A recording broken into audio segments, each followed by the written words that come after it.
My girlfriend was laughing at me with her friend in our house. I overheard everything and took revenge on her. I had been living with my girlfriend, Jessica, for about 2 years in a small house we rented together. I worked a steady job at a warehouse, pulling long shifts to keep the bills paid, while Jessica did part-time shifts at a coffee shop down the street. We had a routine, nothing fancy, just the usual stuff like cooking dinner, watching TV, and crashing on the couch most nights. Things were fine, or so I thought. Jessica had this friend, Tara, who started coming around more often over the last few months. I didn't like her from the start. She was loud, opinionated, and always had some snarky comment ready to throw my way. She'd show up unannounced, plop herself on our couch, and act like she owned the place. I couldn't stand how she'd interrupt me mid-sentence or roll her eyes whenever I talked about my job. Jessica thought Tara was hilarious and kept inviting her over. I didn't say much about it because I didn't want to start a fight, but every time Tara left, I'd feel this knot in my stomach. I figured I just had to deal with it. Jessica's friends were her business, not mine. That was my mindset until everything went sideways one afternoon in early March. It was a Saturday, and I had the day off. Jessica wanted a barbecue in the backyard. I set up the grill and chairs and got the charcoal ready.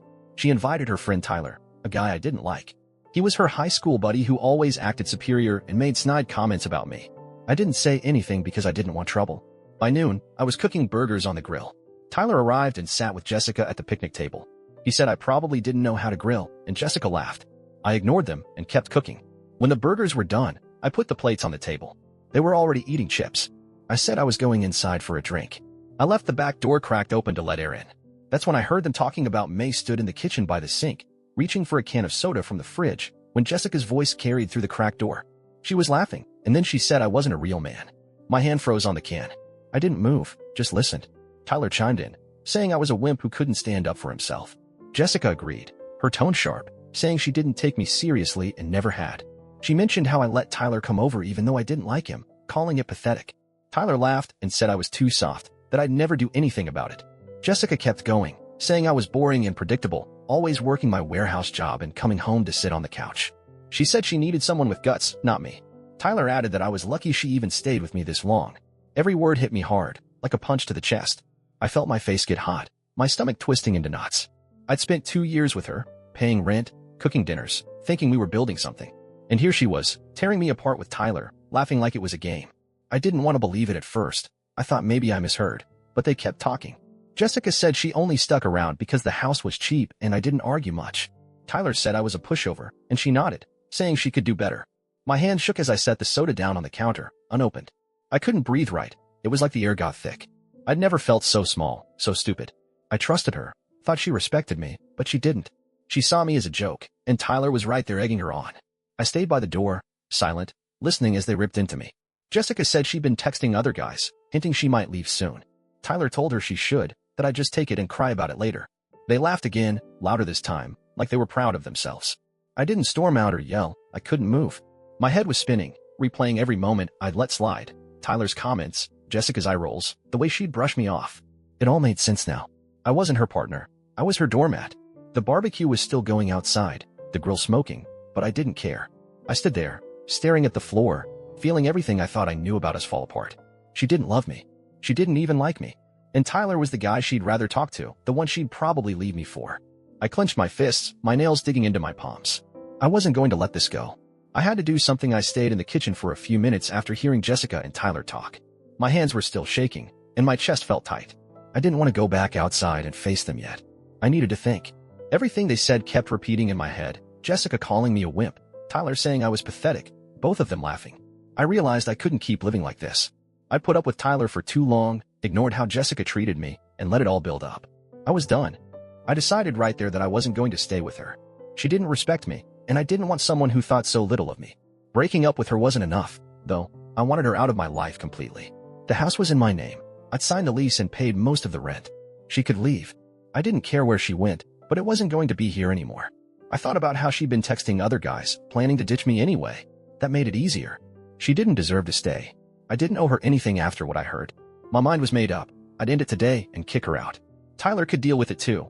I was tired of him acting like he ran the place. I took a deep breath and walked back to the door.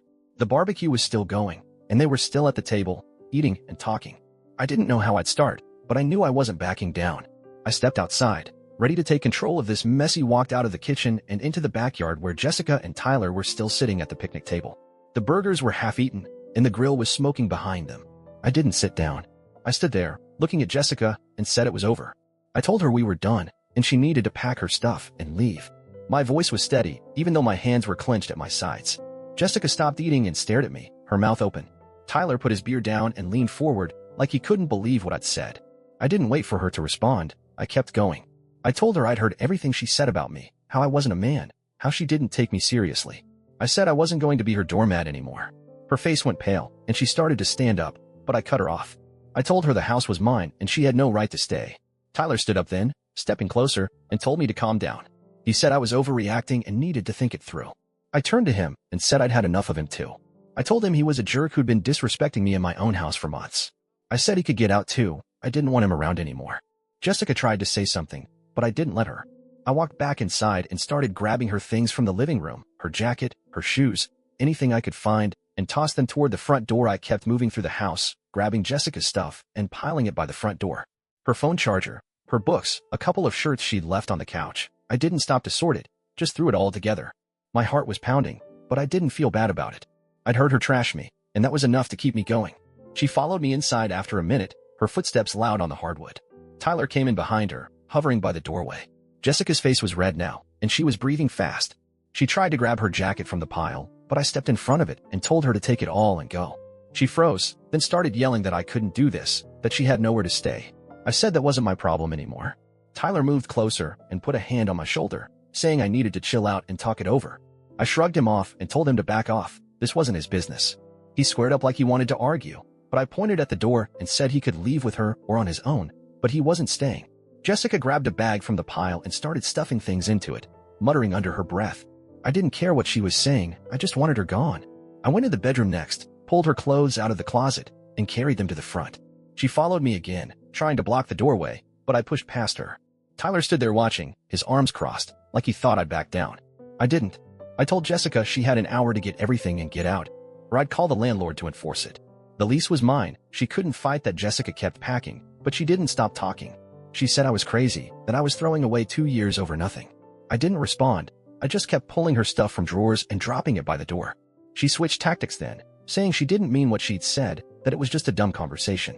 I told her I heard it all, and I wasn't buying her excuses. Tyler tried to step in again, saying I was being too harsh, that Jessica deserved a chance to explain.